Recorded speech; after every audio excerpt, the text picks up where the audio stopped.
We spent some time reporting on this story. We should have spent a lot more time, because this could be the most consequential thing to happen to this country, to this world, maybe ever.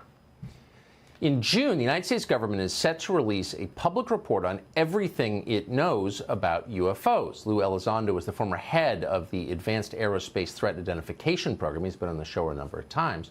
He just spoke to the New York Post about what that report will show. According to Elizondo, we will find an intelligence failure on the part of the U.S. intel community on the level of 9/11.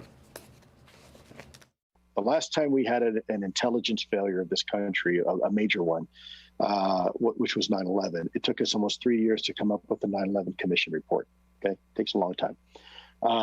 Let's just go down the rabbit hole here for a second. Let's just assume this is some sort of adversarial or foreign technology that several decades now has managed to leapfrog us and evade all 18 members of the intelligence community, despite our best human intelligence, signals intelligence, imagery intelligence, yada, yada, yada, yada, right?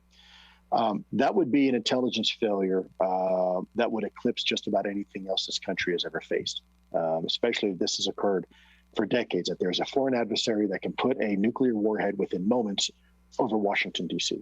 Okay, that's a problem. Yeah, that's a problem. And too few have considered it from that perspective. Nick Pope is a former Ministry of Defense official from the UK and perfectly positioned to answer the obvious question, which is, why didn't we see this coming? He joins us now. Nick, thanks so much for coming on. I thought Lou made a very solid point, and I'm embarrassed I hadn't thought of it before, which is this is, among other things, whatever these objects are, a potentially very grave threat to nation states. So where was the intelligence community in warning about this and learning more about it? Where were they?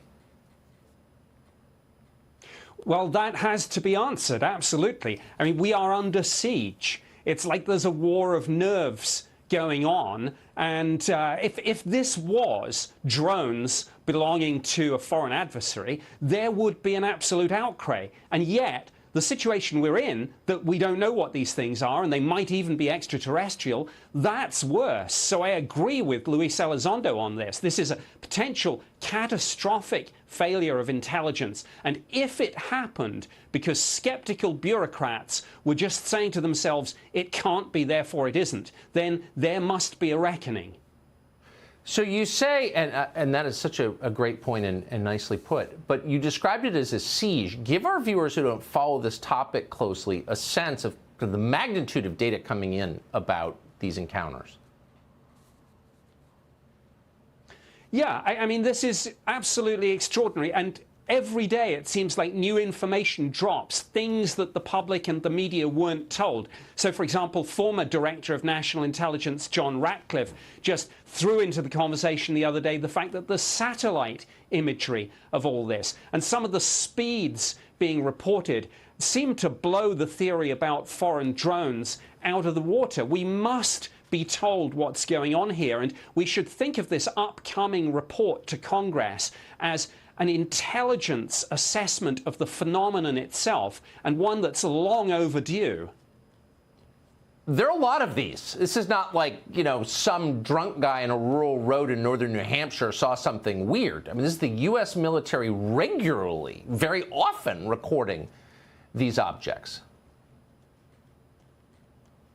Yes, absolutely. It's pilots, it's radar operators, it's satellite data, it's measurement and signature intelligence. There's such a lot of information now, so much that the US Navy has instructions for its pilots on what to do if they encounter these things. Now, I think as we go into May, in the run-up to this report going to Congress, there's going to be a lot of things going on behind the scenes, a lot of politicking, jockeying for position, factions trying to kind of have their say on this. I anticipate more leaks of information, photos, videos, documents. There's a lot more to come here.